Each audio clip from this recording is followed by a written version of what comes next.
Welcome, and thank you for joining us today. We'll just give everybody a moment to get settled in, but thank you for joining the Longwoods leadership discussion. There are a lot of new names for me and for Longwoods joining today. Very happy to see that. For those of you joining for the first time, I do keep my intros very short. I've been looking forward to today, and it promises to be a very engaging discussion. Before we start, I would like to thank the Federation of Medical Women of Canada for supporting today's event and helping bring everyone together. As well, I would like to acknowledge Merck Canada for providing an educational grant. I'd also like to mention that although Merck has a product in this space, the company has zero influence in the discussion, comments, and recommendations that are provided for today. Lastly, sadly, the speakers cannot or will not be able to see you, but they know you're there. So please feel free to introduce yourself in the chat function. But if you have any questions, please ask them at any time. You don't need to wait till the end, but you'll need to put them into the Q&A tab located at the bottom of your screen, and the speakers will do the best they can to address any questions that you have near the end of the session. To guide us through today, I would like to introduce you to Kelly Grant. Kelly is a health reporter for the Globe and Mail with many focus areas that include health policy, politics and health, MAID, and this year a specific focus on healthcare in Nunavut. That's enough from me. Kelly, the show is yours. Thanks so much, Matt. And hello, everyone. I'm pleased to be moderating this discussion on this important public health topic today. So I want to thank the Federation of Medical Women of Canada for its initiative in holding this and in marking HPV Prevention Week, which is this week. So while this session will focus more squarely on the situation in Ontario, this problem we're going to talk about today is being faced by many provinces to different degrees, and it really does need to be addressed across Canada. The issue is that the COVID-19 pandemic has disrupted routine and school-based vaccinations, resulting in a crisis of delayed and missed vaccinations for many kids across Ontario. So to put things in perspective, in the 2020-21 school year, according to Public Health Ontario, only 1% of 12-year-olds were up to date on their immunizations for HPV. Other school-based vaccines, including for Hep B and I'm going to have trouble pronouncing this throughout this panel, but I'll give it a shot here. Meningococcal meningitis are better, but they're also far too low, both at 17%. HPV infection has been linked to cervical cancer, as well as several other cancers, such as head and neck cancer. And another important factor that I'm sure we will discuss is that Ontario does not have good data that tracks who is vaccinated and who isn't. So what we want to do in this webinar today is discuss what this problem means for public health and our health system. As well, we want to look at what concrete steps need to be taken to help lead us in the right direction to catch up on vaccines missed during the pandemic, and to achieve a higher HPV immunization rate, closer to the 90% immunization target that Canada has committed to. So to do this, we've got an excellent expert panel for you today. Each of them brings a particular expertise to the dangers of the current situation and the actions that are needed to help fix it. So I'll introduce them all briefly now, and then we'll get our discussion going right away. So first we have Dr. Vivian Brown. She's a Toronto family physician, leader of the Federation of Medical Women of Canada, chair of the HPV Immunization Task Force, and a board member of Immunize Canada. Next, we've got Liz Elwood. She's from Ottawa. She's a survivor of cervical cancer who's become a vocal patient advocate for HPV education and vaccination. We also have Dr. Benita Dubé. She's an associate medical officer of health and communicable diseases for Toronto Public Health, and she's on the faculty of the Dalla Lana School of Public Health at U of T. And Dr. Chloe Razan is a medical resident in obstetrics and gynecology at the Ottawa Hospital. Thank you all for joining us today. We really appreciate it. One last thing I want to add, just to underscore Matt's reminder at the start, and that is that if you do have some questions as we go along, just try to put them in that Q&A function, and hopefully we'll get to them towards the end of our chat. So now I'd like to start off turning to you first, Dr. Brown, and to ask that, as a family physician, can you just tell us in broad strokes why HPV vaccination is important, and just explain the link between HPV infections and cancers? Certainly, Kelly, and thank you so much, and thank you to everybody for being here. Very basic background is HPV refers to human papillomavirus, and the connection between human papillomavirus and cervical cancer was made by Harold Zurhausen And he got the Nobel Prize for this work in 2008. That's about the same time that the vaccine was launched. And what we know is about 75% of adults will be exposed to HPV at some point in their life. And most of us clear that HPV virus. We don't get infected, we don't get cancer. But about 20% of us don't clear it. And that 20% go on to have persistent HPV. And persistent HPV eventually will lead to a cancer if you have the serotype or the type of HPV that is cancer producing. We see cancers in the cervix in women. We see anal cancer, vaginal cancer, vulvar cancer. And in men, we also see penile cancer, anal cancer, and one of the rapidly increasing cancers is head and neck cancers. It's about male to female ratio of 3:1 right now in Canada, and it's surpassing cervical cancer in terms of its numbers. So HPV is a virus. Most of us clear it, but because we don't know who does and who doesn't, the goal is to immunize everybody so that we won't face the risk of these cancers. Okay, thanks a lot, Dr. Brown. Liz, I'd like to turn to you because you had personal experience with cervical cancer. So would you be able to start by sharing your own story?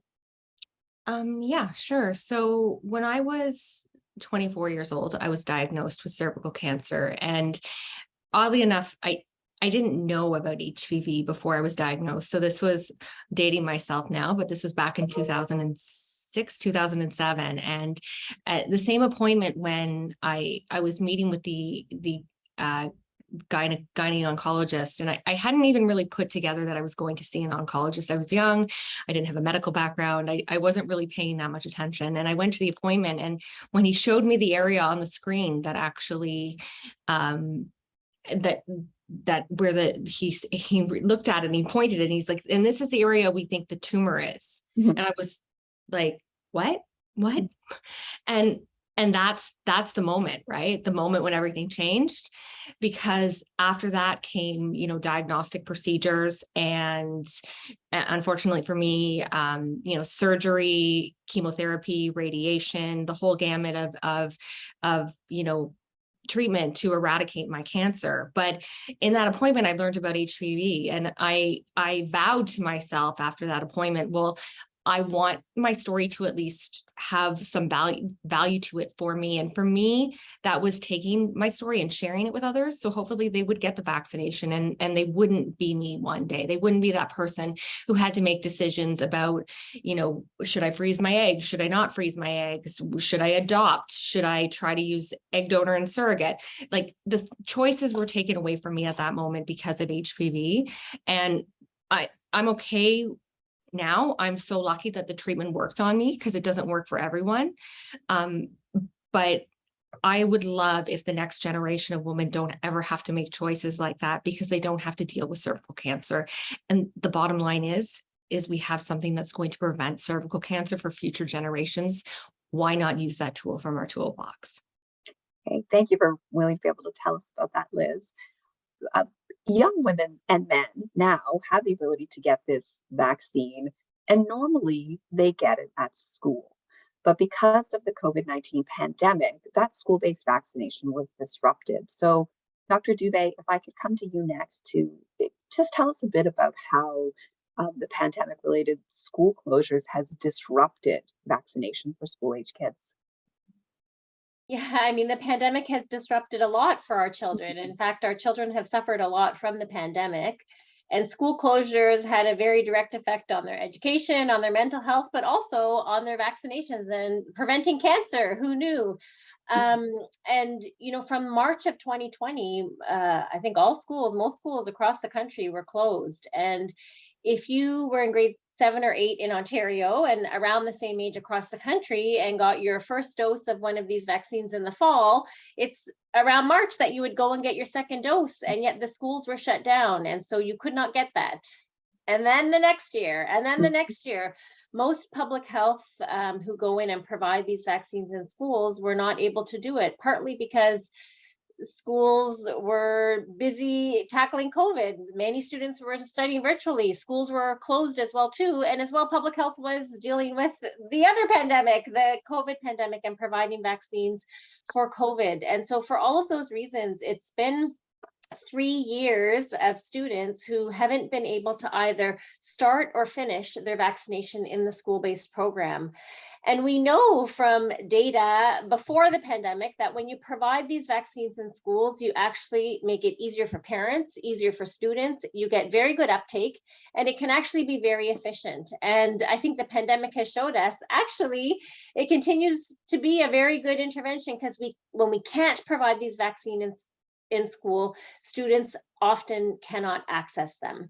These are very expensive vaccines, and so there's often you have to order it separately if your doctor's going to give it to you. And so that is why the pandemic has left many students not up to date, and why now actually globally there are catch-up programs for all vaccines that students or children may have missed, but in particular for these ones in the school setting, because we're never going to get those grade 7s back into grade 7. Now they've moved on, they're grade 9, they're in grade 10, and we have to find other ways to get this vaccine to them if they choose to be vaccinated.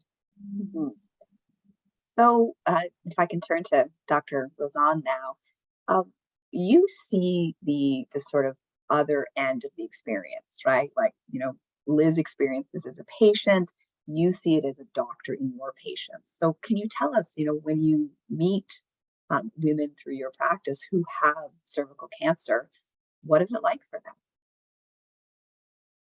Yeah, so as a obstetrics and gynecology resident, or a physician who's training to be an OBGYN, I do a variety of clinical rotations. So, most of my training over 5 years is spent on the birthing unit or in the operating room, but in 1 month, I may be in the ICU, and the next I may be in the emergency department, specifically on a gynecology rotation. And, what really strikes me is HPV is everywhere. I've seen it in each of those rotations. So, whether it's been in a urology clinic where I've seen a male who was affected by genital warts, or, females in an ICU setting or a gynecology setting that are fighting cervical cancer, it really is everywhere. And I think Liz gave us a good, insight of how meaningful it can be, and it can really impact people in many ways of their life. So, they're having to balance sometimes in terms of cervical cancer, difficult fertility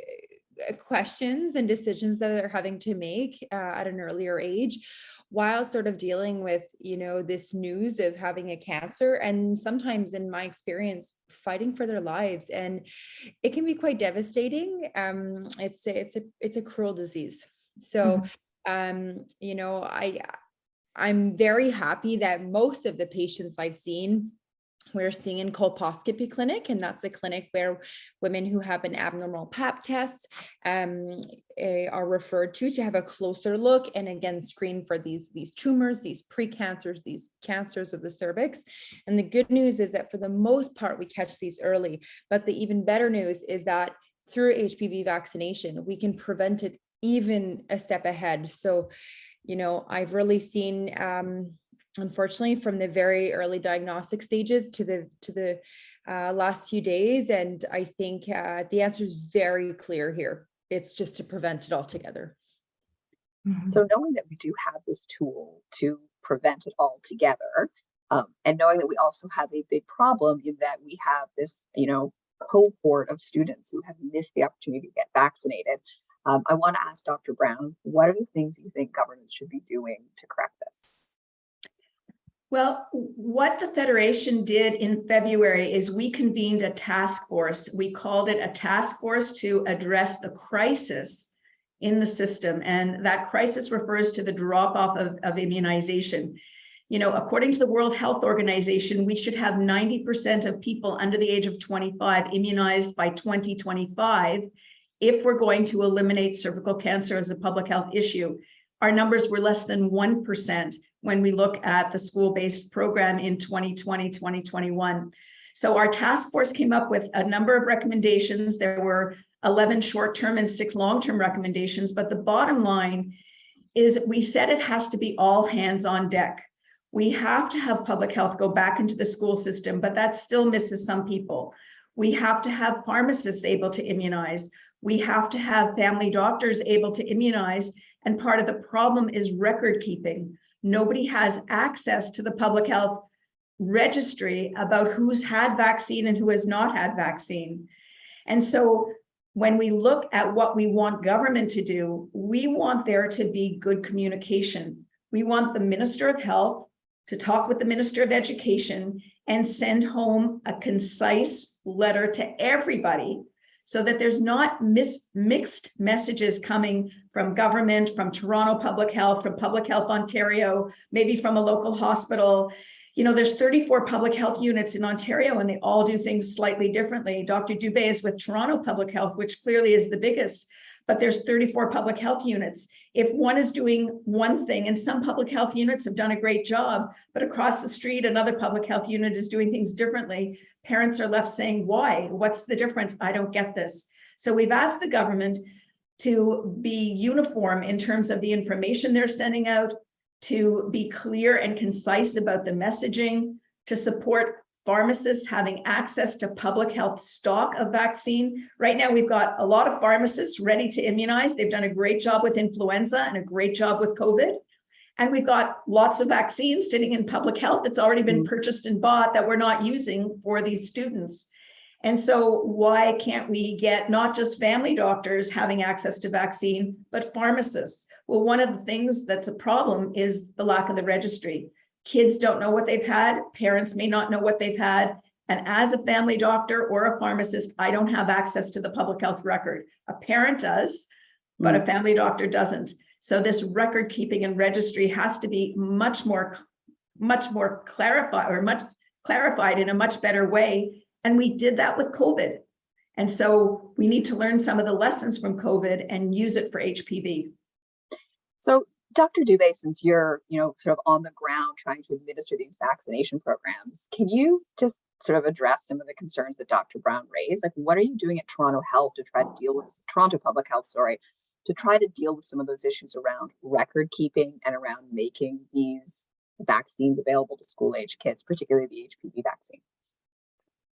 Well, the first thing that we're doing, and we just launched last week, is going back into schools. So this year, for the first time after 2.5 years, we're in grade 7 and 8 schools providing the vaccine. So this will allow at least 2 cohorts, the grade 7s who are now eligible and the grade 8s who were grade 7s last year may not have gotten vaccinated. So it's actually a double cohort effect. So that's a great first start, I think. And we need to make sure, though, that our nurses are able to provide, to have the capacity to do this. And right now at Toronto Public Health, it's the school-based nurses that are actually providing this service. And so this was extra funding from the Ministry of Health to schools to support school health. So some of these extra funding initiatives are absolutely necessary.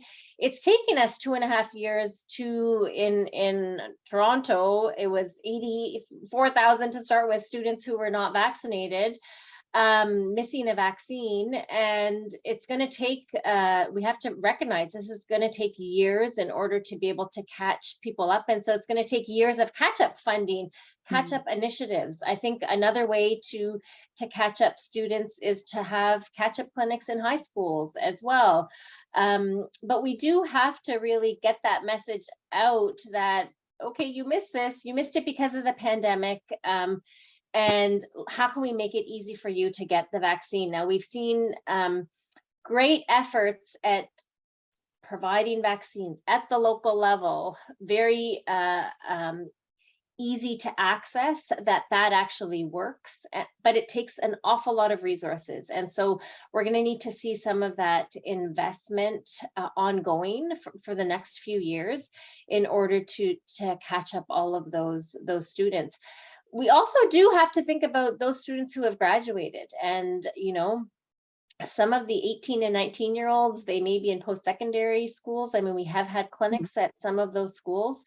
And so, and their risk may be right now, but they're still eligible because their eligibility for free vaccine has extended. And so we actually also have to work with post-secondary institutions and other places. You know, it has to be broad reaching. And unfortunately, that means multifaceted as well.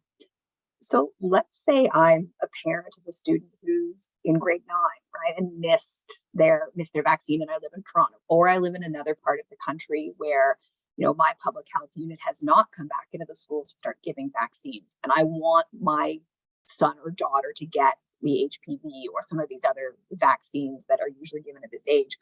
How do I go about getting them? Just from a practical perspective, who do I call and who do I ask? Dr. Dubé?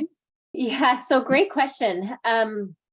Start with your local public health unit. And, you know, I say that is the framework for Ontario, but even if you are in Alberta or out east, it is public health that classically gives the HPV vaccine. So start by connecting with them to find out. Some health units may have their own catch-up clinics at their own offices. They may be able to send the vaccine somewhere. They may be able to tell you if we're coming into your school, for example. So that would be the first place that you could start. Now, we do certainly stay communicating with primary care. Have sent out messages to them. So connecting with your doctor, your nurse practitioner, they may also have received information from public health and can at least guide you in terms of where you can go to get more information. I think, though, also Google may help you as well, because we certainly do try to keep our website posted in terms of how you can access these vaccines. And I can say at our local health unit, you know, we have a website, tphbookings.ca. You can go there, you can book an appointment. It says who is eligible as well. Yeah. Kelly, can I just jump in there for a second? In the scenario you gave us, you being the parent and wanting to know where to get the vaccine, number one, you speak the language, you speak English. And number two, you know that your kid has missed a vaccine. There's a lot of people that don't know their kids have missed vaccine, that may not have, you know, they don't know what they don't know because their kids weren't in school. They didn't bring home a letter. There was no school. And so we've got a lot of people out there that don't realize their children have missed vaccine and don't know how to access the system. And so I think it's a really important question. And that's why we're trying to do this panel and bring this forward in HPV week, so that there's some education for the general public, because often parents don't know that they've missed anything. And they may not know even really what the various vaccinations are for. Like, I'll be honest, like, you know, I go in and I'm fortunate to have a really great primary care doctor, and I've got 3 kids, and like, we go in every now and then and they say, hey, you're overdue for vaccine X. And then they, you know, shoot my kids up full of vaccines, and I know they're safe, but it's not on me. Like, I'm fortunate that I've got a family doctor who's like that. So I want to, just because we're talking about awareness now, I want to ask Liz again, what are some of the ways in which we can raise awareness of the need, particularly for the HPV vaccine? And, you know, in your own work, what have you done and seen that works for actually raising awareness? Yeah, I mean, I think I always go back to stories, right? And telling the stories of people who have, you know, unfortunately been in that minority population. Like, what we know is that we can prevent a virus that causes cancer. Therefore, we can prevent cancer, right? And we can prevent not just a type of cancer that, not just any cancer, a cancer that strikes young women, usually, or young, and now we know more often, young men in the prime of their lives, during years when they're launching their careers, they're starting their education. It can be older than that too, but my experience has been personally with a lot of other young women. So seeing them, and like Chloe alluded to, you know, the women who don't survive this disease, they fight long and they fight hard, and it doesn't end well. It's a very painful, debilitating disease to try to fight. It's a long battle. It's, you know, I can only talk to, let's share our stories. Let's share, open the dialogue, that you don't know who's going to be the person that's, you know, it's like musical chairs. You don't know what chair is going to get pulled and who's going to be, have the short straw. I'm just using all the analogies there are, but it's true. You just don't know. It's a numbers game. And I can't think of one parent out there whose child would get, like, if your child got cancer, what would you think other than, how could I have not gotten them the vaccine? right? You're not going to have any other thought in the world. So just do yourself a favor and have the vaccine, get the vaccine. Like it's very simple. To this day, because of my treatment, I suffer from nerve pain. I suffer from different issues. I have managed to still have a very fulfilling life, but don't think there aren't health side effects that you will carry for the rest of your life from the treatment, because they're aggressive, they're painful, and they're debilitating. And I just want to quickly touch on, I know we're almost at time, but I see the leftovers, or what was left after these women leave the world. I'm still connected to their families. So I see the sisters having babies, having the nieces and nephews of these young women who have passed away, the mothers becoming grandmothers without them. I see the husbands remarried, having babies with new wives, and these children being left without their mothers, and now they have stepchildren and stepmothers, and the world, husbands and sons mourning years later, and parents left who had an only child, left without children, who are now going through their elder years without a child. These lives are impacted so greatly, and in ways that they never recover from. The best thing you can do is get this vaccination, make sure your children are up to date, and make sure you're never one of these stories, because these stories are horrible to live through. And I imagine, well, first of all, thank you, Liz. And Dr. Rozon, I wanted to say, I imagine that you have some thoughts on how to raise awareness as well. And so tell me some of the things that you have seen work. Yeah, absolutely. Recently I was on a pediatric and adolescent gynecology rotation, and our younger generations are smart. We should not underestimate them. They totally understand the importance of HPV vaccination in preventing HPV related diseases. It's like Liz said, I think the general education around HPV is a virus that causes cancer.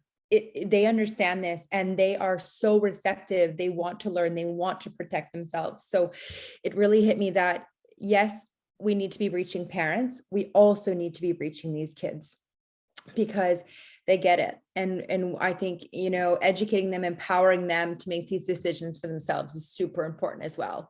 So, how do we get the message across to them? I'm not on TikTok. I think there's, social media platforms that could be utilized that would be reaching multiple of these, of these younger generations. Certainly I've taken it upon myself, every time I see a patient, I've made a vow to myself, I will talk to each and every single one of them about HPV vaccination, but, that may only be a few people a day. I think that targeting through the school program, we're able to, just reach so many more of them. So educating the parents, educating the teachers so that they can educate the children to go home and talk and have that conversation with their parents, I think is the way to go. So because as a society, we've just lived through rolling out just a massive vaccination campaign, I think we've all learned some things about what works well in promoting vaccines and what doesn't. So Dr. Brown, could I ask you what lessons you think you could apply from the COVID vaccination experience to HPV and other vaccines? Yeah, well, firstly, I think the COVID vaccination rollout in Canada was unbelievably successful. And I'm only familiar with Toronto. That's where I live. I participated as a vaccinator in some of these big clinics on a Saturday where you had 30 doctors and people lined up around the block, and we vaccinated all day long. But the bottom line is, one of the things that we did really well with the COVID vaccination program is there was a clear online registry for who had what and when they had it. So when you got into the program, you could pick up the person either by their name, by their birth date, their driver's license, their OHIP card, whatever it was, and you knew whether they had had their first shot or their second shot and what they were getting. The second thing is, as I mentioned before, it was all hands on deck. It was pharmacists, it was nurses, it was nurse practitioners, it was family doctors. When I went to the COVID vaccination center, I met anesthetists who I never met, just saw their signatures at the bottom of papers. The dermatologist came out to vaccinate. When the OMA sent out a recruiting to doctors, there was a huge number of doctors that offered and volunteered to work at these vaccination clinics. And what we also did is we didn't just wait for people to come and be vaccinated. We brought the vaccine to people. So there were mobile vaccination clinics going into areas where people may not have had access, may not have had an internet to be able to register for vaccine. You know, the mobile clinics, the pharmacies, the community-based clinics, as well as the hospital-based clinics and the large clinics like the ones downtown. You know, it was really a variety of areas to access vaccine, and record keeping was done so that an individual person at the vaccine center could figure out who they were seeing and what they had already had. I think those are two huge things. We need to bring vaccine to people, not just wait for them to come for vaccine. And we need the record keeping to be easier. Okay, I've got to ask Dr. Dubé then, why is the record keeping so difficult? Sometimes I feel like I should have gone into IT actually, and I could have made a bigger difference as a physician.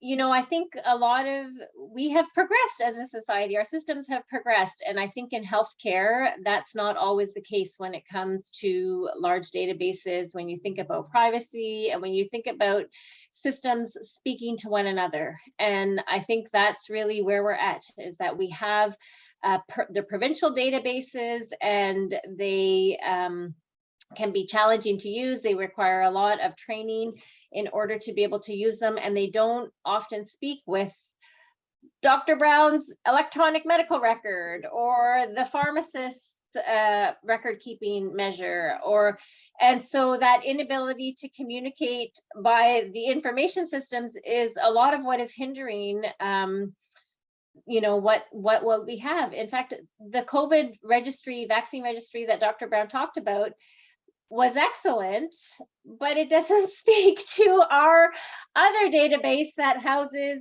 the HPV vaccines, for example. It was specific to COVID vaccines, and often actually very challenging for people in primary care to access. So I think it actually could be probably a very simple data fix. Maybe that's the next Longwoods debate, is, you know, how medical technology and how we can catch up with all of those safeguards in place, though, right? For privacy, making sure not everyone can access your record. It is still a personal health record, but being able to use that as a tool to facilitate actually saving lives. Yeah. You know, Kelly, in Denmark, they have one electronic medical record system, and the hospitals, the pharmacists, and the doctors are all on the same system. In Ontario, just for starters, there's 16 different providers of electronic medical records, and that doesn't take into account what the pharmacies use and what the hospital uses. So there's not a lot of coordination around electronic medical records and access of records. It is one of the most common complaints I hear when I interview doctors, and they talk about their ability to provide care, you know, with only 24 hours in a day, just how terrible on so many different levels the IT situation is in healthcare in Ontario in particular. So I don't envy any of you who have to work in that system. But one other thing I did want to ask about lessons from COVID-19 for other vaccinations is that, you know, I feel like as the vaccination campaign wore on, we did start to see a fairly robust vaccine hesitancy, almost movement in Canada. And so I wonder, maybe I'll start with you, Dr. Brown, if you could talk about whether the hesitancy that's sprung up around COVID vaccines, have you seen that bleed into other vaccines, including the HPV vaccine? I think, Kelly, that I would say there's a big difference between vaccine refusal, or being an anti-vaxxer, and vaccine hesitancy. Vaccine refusal says, I'm not taking this vaccine no matter what you say.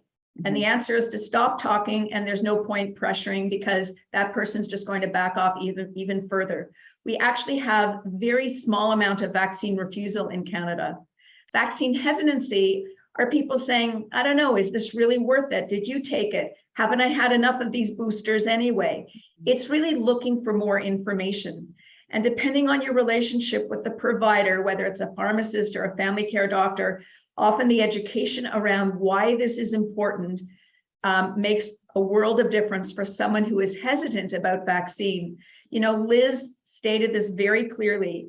This is a virus that causes an infection that leads to a cancer. So it's not like measles, it's not like chickenpox, it's not an infection that we're immunizing for. We're immunizing to prevent a life-threatening, life-altering, life-ending cancer, which is totally remarkable. And that's why the doctor got the Nobel Prize in 2008, because it's remarkable that we've been able to identify a virus causing a cancer. And what I often say to patients is, if I could give you a vaccine and tell you I've just prevented breast cancer or colon cancer or lung cancer, you give me your arm in 1 second. It's because people don't understand the impact of cervical cancer. They don't understand the impact of head and neck cancers. These are not cancers that, you know, have been out in the news or talked about a lot. I think Michael Douglas talked about his throat cancer, and that was one of the first times we even heard about it. But the bottom line is breast cancer has a big support group, and so do some other cancers. Whereas these cancers have only recently been identified as being HPV related. And patients need to understand we're not just preventing an infection, we are preventing you from getting a cancer or your child from getting a cancer for the rest of their life. Mhm. All right, I'm seeing here that we've got quite a few questions that have rolled in, so I'm going to take a couple from the audience. Just bear with me here while I take a look at this. The first one is just from a commenter who asked a really common or a really sort of practical question, and that is, until what age in Ontario is HPV vaccine publicly funded? Do you want to take that, yeah. Dr. Dubé? Yeah, I can take that. Yeah. So as of today, if you are 19, so you were in grade 12 2 years ago, up to then, not all boys, but all females for sure. And until grade 12, all males and females are eligible and can access the HPV-9 vaccine if they never received a publicly funded vaccine. If you are in the category of man who has sex with men, then it's also publicly funded until 26 years of age. And that would be through your doctor that you could access that. So that is the age group for this particular vaccine for Ontario for now. And just to expand on that, Kelly, in other words, it was covered up until grade 12. But because of COVID, there's been such a delay, public health has added 2 years to it, which is why it's now up to age 19. Do you know if you're a person who this is just coming onto your radar and you're 22 or you're 23, how much does it actually cost and where can you buy it? Either Dr. Brown or Dr. Dubé? Yeah, it's about $150 a shot, and it's a series of 3 shots if you're over the age of 14. And to be very practical, you're only buying 1 shot at a time. It's 1 at time 0, time 2 months, time 6 months. And I'm told that Costco is the cheapest place to buy it. And if you're under 14? Under 14, it's only 2 shots, 1 and 1 6 months later. And that's partly why we go into the school and try and get them at that young age, because their immune system is very robust. Mm-hmm. They haven't yet, for the most part, been exposed to HPV, so they're going to get their best response. Can I just add that if you're 22 and you're in school still, like a post-secondary institution, and you have a health plan, that they often, we've heard, can cover this vaccine. So there may be still, a free option available. So please don't forget about your third-party health plans as well. Mm-hmm. And setting aside the sort of financial question, is it worth it from a health perspective and a potentially preventing cancer perspective to get it after you've become sexually active or say in your mid-20s? Is it still worth getting, Dr. Bay? Yes. So the vaccine that we have now prevents against 9 strains. And while we've been talking about cancer, like 7 of them are specific to cancers, which is really excellent. 2 of them, some of them can also prevent genital warts. And that is not the main reason that we're promoting these vaccines, but it is certainly something that people are conscious of. Even if you were infected, say, with HPV, it's likely just 1 strain, and the vaccine can prevent you against 8 other strains. And so that's why, even if you were diagnosed with cervical cancer, you would still be recommended to get vaccinated, because you could still be infected with one of the other strains. Yeah, go ahead, Liz. No, I was just going to say, I got it. Like, why not? Right? Yeah, you got it. The research suggests that it reduces your risk of recurrence. So even if you've already had a cancer, there's a benefit in being immunized. And our national guidelines give us no upper age limit for vaccination. So there's always a benefit. The more exposed you've been and the older you are, the less robust your immune system is. So it is better in younger people, but there's still a benefit.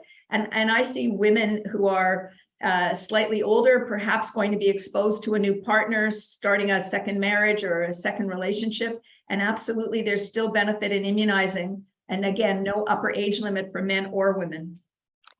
I know that when they biopsied my tumor after they removed it, they were able to biopsy it all the way back to HPV strand 16, which is one of the strands that you're protected from if you're immunized. So I know what HPV 16 was able to do to my body. So what if I were to contract HPV 18? That's another strand that's very commonly associated with cervical cancer. I don't know. It could happen. I mean, different times in your life, you never know. And I thought, you know what, better safe than sorry. Why would I not do this? And I have to practice what I preach, right? So. Are there side effects to the vaccine? We talked about that a fair bit with COVID when people are thinking about taking the COVID vaccine. What, if any, are the side effects of the HPV vaccine? Maybe Dr. Brown on that? Yeah, so very few side effects. Your arm does get sore. So there's a lot of reactogenicity. Your arm is sore. But we've now been using this vaccine for more than 10 years. There's more than 300 million doses being used worldwide, and we've seen no significant serious adverse events. You know, when your immune system gets stimulated, some people feel tired, some people can get a low-grade fever, but nothing of significance in the last 10 years. And Health Canada and the FDA and the World Health Organization, everybody's been watching this vaccine very closely. I'm loving some of the questions I'm getting here that are just asking practical questions about where and how to get this vaccine. So I do want to take another one of those. And this is from somebody in the audience named Rebecca, who wants to know, what if your 14-year-old son got the first shot in grade 7 and still needs the second and the third, but he's in high school now? Where can he get it? Yeah, so the one thing to note is you never need to restart the series. So Okay. if you've now aged up, you know, depending upon the age when you first get your vaccine or the age that you are now, it will either be 2 or 3 doses. So if you've had one, book an appointment to see public health and get your second dose. They'll let you know if you need a third shot thereafter. You will not need to those start from 0, even if it's been years between doses. That would be fine. And even provocatively, just to say, the World Health Organization has now said there may be a role for even just 1 dose, and maybe we should focus on 1 dose series across the world. Maybe if everyone got 1 dose, that would actually help us significantly. And so even 1 dose is better than no doses. Yeah. Okay, here's another practical question that I think is a great one and I don't know the answer to. And that's, why can't this vaccine be introduced earlier for kids? For example, during infant early childhood immunizations, to help remove barriers that relate to stigma and worries about sexual activity among parents. Yeah, why not give this to 1-year-olds? What's the reason, Dr. Brown? It is based on the data. It's based on how this was studied. So the youngest age that it's approved in North America and around the world, I believe, is age 9. And so we don't give it under age 9 because it was not studied in younger people. You can, Quebec gives this vaccine in grade 4. Ontario, we give it in grade 7. So you can give it to younger people. In every province and territory of Canada, the vaccine is provided by public health. So there's no cost to the individual. But in general, nobody is giving this vaccine younger than age 9 because it wasn't studied. Okay. I wonder as well whether, this last question I mentioned about, some of the concerns when this vaccine was first launched was that it would in some ways sort of be a license for young people to participate in sexual activity. I wonder, maybe I'm getting a head shake from Liz, so I maybe want to go to her. I do want to get your thoughts on Do this. you? Yeah, I think I do. What do you think about the fact that has been for some people a disincentive to get this vaccine? I think it's troubling, and I think I don't want to misspeak. So Dr. Brown, please correct me if I'm wrong, but I believe in Australia, they rolled it out from the get-go for males and females. And is that correct? No, it was just for women at the beginning. But the bottom line in terms of the vaccine is the actual data, and there's data from some US studies, shows that people are less likely to be sexually active when they've been vaccinated. And that's because they've had some education around exposure and around risk. And so just like you don't run to step on a rusty nail just because you got a tetanus shot, the actual education around sexually transmitted infection and HPV was very effective. And so we see less sexual activity, not more. Right. I guess my thought on this is, had we rolled it out to begin with in both males and females, if we would have seen the resistance that we did, I can remember I was actually going through my chemo and my radiation as this whole debate was raging on, oh, don't vaccinate for cervical cancer because this adverse thing could happen and this adverse thing could happen. And the media was really, people were very, very nervous of this vaccine. And part of me wondered if it would be like that, if it wasn't so strongly associated with sexual activity and females.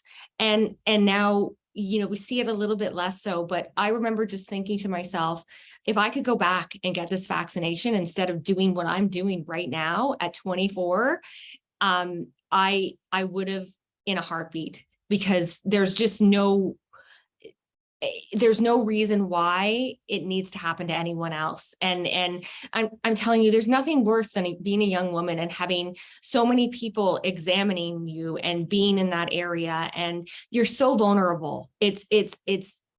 And you just want so desperately to live and to be okay and to get back to what your life was like. And there's absolutely nothing you can do at that point. And that would be, I felt horrible, but I can only imagine what the mother or father of a young woman or a young man suffering from cancer would feel, having known they could have gotten them this vaccine and they didn't. And now that's the fate of their child. So I think that's a really, really important thing here is as a mother now myself, I have a 10-year-old girl, I have a 15-year-old stepdaughter and a 16-year-old stepson. And let me tell you, every single one of them is up to date on their vaccinations for for HPV, because there's no way I will ever let that happen to any of them. And I think every parent needs to really think about that fact in all of this. Can you live with the idea that one day your child could get sick, knowing you could have prevented it? Kelly, can I add a real life example for right now? Sure. I mean, we're also in the midst of a monkeypox outbreak worldwide, and we've actually seen worldwide that the numbers have come down. We had a peak and we've come down, and we've had a vaccine. And a lot of it's hard to say, was it the vaccine that made the numbers come down, or was it change in behavior? And it might have actually been both. And I think that it's a very good example. We're not saying, well, why would you give the monkeypox vaccine? Isn't that going to encourage them then to go ahead and, you know, increase risky behaviors? Well, actually, it hasn't. And so I think there are many examples that we can use to say, don't let that fear, it's actually misinformation. And so let's just call it that, you know, and let's just actually really just talk about the facts and go from there. Liz, you mentioned something early in that last answer you gave, which is that a few years ago, I think this was maybe around the time when you were dealing with some of your own health issues as a result of this, that there was a fair bit of attention and reporting being paid to the idea of there being adverse events attached to this vaccine. So not side effects like a sore arm, but really serious adverse effects. There was some not super responsible reporting that was not in my outlet, just for the record. But I wonder if Dr. Brown and Dr. Dubé, if you guys could both address some of the concerns that have been raised in the past and that you still find all over the place online, about there being adverse events attached to this vaccine. You know, I think that people get emotional about different things, and sometimes there's, you know, something online with no source and no context to put it in. The World Health Organization has gone into Japan, for example, where they were questioning whether HPV vaccine was related to autoimmune diseases in young women. We see autoimmune diseases in the same age group that we vaccinate. And the World Health Organization was able to prove that there was no correlation between this vaccine. That doesn't mean there isn't still chatter about that, because people don't often understand and realize what the data shows. The bottom line is there are no serious side effects from this vaccine, and it's been examined under a microscope. Of all the vaccines, this one has been examined very carefully in multiple different countries. And so I think we have to realize when someone is anxious about something, maybe the question is not to talk about the vaccine, but what are you anxious about? What is making you focus on this? Because this is all about cancer prevention. So let's just cut to the chase. You seem anxious about this. What is making you so anxious? Because I want to say to a patient that I'm not going to let something like this, something like what happened to Liz, happen to you on my watch. My job as a family doctor is really to focus on you, to focus on your health, and to do everything I possibly can to keep you healthy. I can't do that unless you agree, unless we're in a partnership together. And part of that partnership, without question, is vaccine. Can I just add to Sure. the piece on, sometimes stories are very compelling, but they're not always true. And I think that we've seen that. I have had to present at school boards on this vaccine, some of them Catholic school boards, public, all kinds of different places where people have come forward making claims. And just because someone makes a claim, this happened to my child after the vaccine, doesn't mean that the vaccine caused it. And I think we really have to remember that cause and effect is something that you can examine scientifically and determine whether the vaccine caused something or not. But yet it's very, very easy to be able to tell the story, even though it may not factually it may be factually misleading. Dr. Rosan, is there anything you wanted to add to that? I'm wondering, as a new doctor, what kinds of concerns you have heard from patients about this vaccine? Yeah, certainly I can touch on that. I think that we live in a society where our patients are, very educated, and they have access to a lot of different platforms for information. So this is certainly, goes with patient-centered decision making.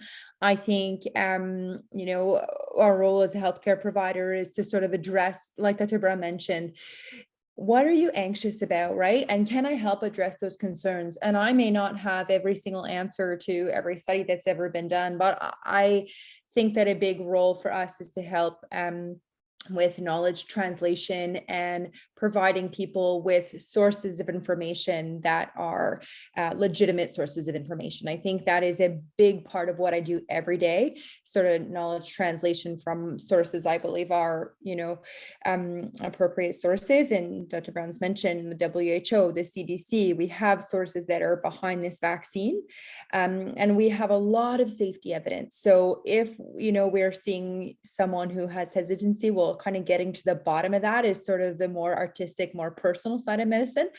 But I think that again, in a world of patient-centered care, we are hopefully addressing specific issues from families. And Kelly, can I add something? So the Federation of Medical Women of Canada, just as of yesterday, launched a new website called Canada versus HPV. Because what we're talking about is that HPV affects everyone. Someone may be the patient, the way Liz was, but her family was affected. Her children were affected. Everybody was affected. And so for some credible information, whether you're a man, whether you're a woman, whether you want it as a parent, whether you're a healthcare practitioner, you can go to that website, and we've put up really credible, accurate information and some links to more information in different areas. So it's Canada versus HPV. Okay, thanks for that. I have somebody here who's also asked in the question about whether patient groups might have a role to play in disseminating this information, and whether either public health or perhaps the Federation of Medical Women of Canada could provide some language that patient groups might be able to use in their social media and in their own postings. Yeah, I think there's language on the website. There is a downloadable information sheet on the website, so that as an individual patient, you can be aware, and you can have the knowledge in order to talk to your friends and peers. Because one of the things we know is that just people talking to people spread information, and hopefully that information is accurate and good information. So on our website, we've got a number of downloadable printouts. giving the information. And that's one of the reasons we wanted the Ministry of Health and the Ministry of Education to come up with a standard information sheet and send it to everybody so that there's not a lot of misinformation and that we're amplifying the message and echoing what somebody else says in terms of the accurate information. Can I also say though, patient groups, I mean, Liz is such a perfect example of how she can cut through the numbers. Like, I mean, I can give you the numbers and but when she speaks, I think you hear the other side to it. And when you hear from parents that have chosen to get their children vaccinated, it normalizes it. So I think that actually is a really great place for patient groups to start, is actually to tell the narrative. I mean, the true narrative, like not with false information in there, but I think that actually can be extremely compelling. All right. I think too, with patient groups, when I think of patient groups, I think of cervical cancer or breast cancer or what. So patient groups often develop after medical conditions, right? They're never there before in the prevention phase. So yeah, it also though might be an audience that if it's patient groups for another type of cancer or for another type of illness, they might have an audience who's pretty eager to take preventative steps, no matter what the disease is. Yeah, so we're down to about 5 minutes until we wrap up here. So I wanted to go to each of you to give you an opportunity to offer us some final thoughts. And I'll start with you, Dr. Razan. Okay. Well, I want to thank you for having us today. And I think, I'm honored to be here amongst this group of panelists. I think we all share the same sort of passion about how important this is. And I think the take-home message here is, we have a very clear understanding of what causes these cancers, and these cancers affect everyone. How cool is it that we get to stand ahead of everything and just prevent HPV related cancers through vaccination? So I don't think we can sit still. I think we've seen it with COVID. We've seen when these multifaceted approaches all come together. And I think we owe it to ourselves, and we owe it to, the population of Canada to really make this a priority. Thanks. Liz, your final thoughts? I would just say, talking to the parents, I'm a parent as well. And, we do everything we can for our babies from the moment they're born to make sure they have the very best lives possible, from, getting them the best formula to, or, whether you're going to breastfeed them or we do everything for our babies. We buy them organic food. We do, there's nothing we don't do. We save for RESPs. We plan everything. Why would you not take this small step just to make sure you're stacking their healthcare odds in their favor, and make sure they're never going to be one of those unfortunate people that have to go through these horrible journeys that we've all unfortunately, bear witness to. And we see what happens to women and men when they deal with this type of cancer, and how invasive and how, almost predatory it can be. So please consider stacking the odds in your child's favor for a long, happy, healthy life without HPV-related cancers. And Dr. Dubé? Yeah, Canadians have, they vaccinate their children. We have, in general, have very good vaccination rates for routine childhood vaccines. And this is just another one. And I think that's the way we need to start thinking about it, that this is just another routine childhood pre-adolescent vaccine that we need to make sure that our children get. In schools, you're going to get this with a vaccine to prevent meningitis and a vaccine to prevent hepatitis B, which is another cancer-causing virus. So I think, as we're coming out of the pandemic, let's realize we're coming out of the pandemic because of vaccines as well, too. Let's not forget about how important they are, how important they continue to be. And, we're all busy, we're all rushing around. It may not be top of mind. It may have fallen to the bottom of our list as parents, but it's okay. We'll catch up, get to it, and please do help your child make the choice for your child, and that's how the future is going to look bright. And we don't want another pandemic. We don't want a pandemic of HPV either. All right, thanks. And then the final word to you, Dr. Brown. Kelly, I've been in practice for some time, and the youngest woman that I lost who died of cervical cancer was 28. I've seen vulvar cancers, I've seen anal cancers. I've seen vaginal cancers.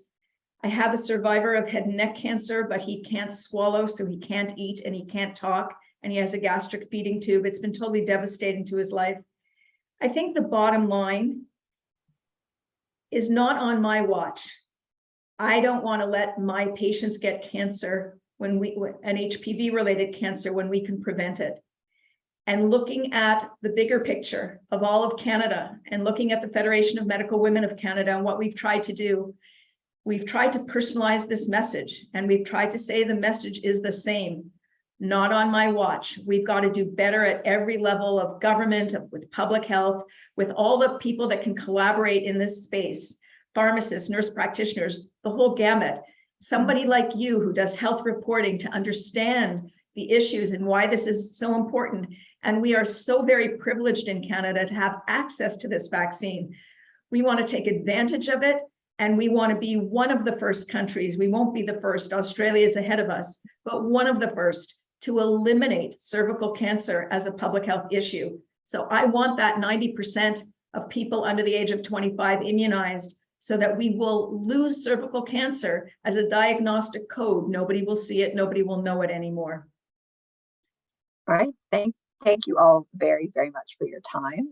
This has been a really interesting and important discussion.